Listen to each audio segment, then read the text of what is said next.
Pertumbuhan ekonomi Kalimantan Tengah tertinggi di wilayah Kalimantan pada periode triwulan 1, 2, dan 3. Provinsi Kalimantan Tengah melakukan 2 lokus sampel inflasi, yakni Kota Palangkaraya dan Kota Sampit. Sementara itu, Indeks Harga Konsumen atau IHK Kalimantan Tengah per November 2022 tercatat inflasi sebesar 0,16%. Dari rangkuman, tadi sudah terkait. Hal tersebut disampaikan Wakil Gubernur dalam laporannya saat mengikuti rapat koordinasi pengendalian inflasi di daerah bersama Menteri Dalam Negeri Tito Karnavian secara virtual di Aula Jayatinggan Kantor Gubernur Kalimantan Tengah pada Senin 6 Desember 2022. Berbagai upaya yang dilakukan pemerintah daerah membuat inflasi Kalteng pasca kenaikan BBM pada September 2022 relatif terkendali. Hal ini dapat dilihat dari inflasi year on year Kalteng yang terus menurun. Pada bulan September 8,12%, pada bulan Oktober 7,10%, dan pada bulan November 6,97%.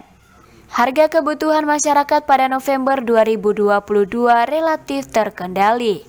Inflasi yang terjadi pada November 2022 lebih disebabkan karena faktor eksternal dan di luar kewenangan pemerintah, yakni kenaikan tarif angkutan udara serta kenaikan harga pokok yang dilakukan produsen sebagai antisipasi kenaikan cukai rokok tahun depan, agar kenaikannya tidak terlalu tinggi.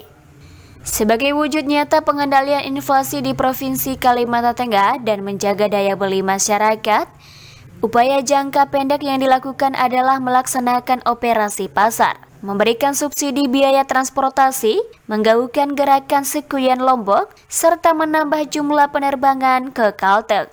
Sedangkan untuk upaya jangka panjangnya adalah dengan melakukan kerjasama antar daerah, baik di dalam provinsi maupun di luar provinsi.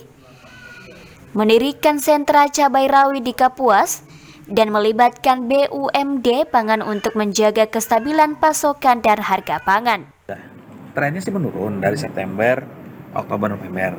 Cuma kan menurunnya kan 0, sekian. Ditambah lagi kondisi kita banjir, sebagian lahan terendam. Tanaman hortikultura ya Pak Eko ya, ikut terendam. Kemudian ikan-ikan mungkin juga sama ya, menyebar gitu kan, atau beras dan sebagainya. Apa pokoknya yang lain lah. Nah, saya kira ini juga mempengaruhi, tapi langkah-langkah panjang kita sudah melakukan kerjasama dengan beberapa pihak di luar dari Kalimantan Tengah untuk penyiapan itu. Ya kan, jangka pendeknya tetap melaksanakan intervensi yang bisa kita lakukan dengan menggunakan dana BTT. Saya kira itu.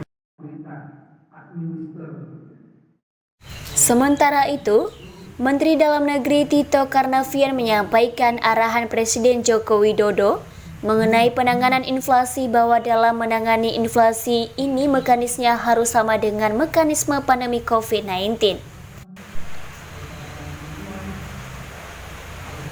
Kemendagri merumuskan dan menekankan beberapa langkah penting dalam penanganan inflasi daerah.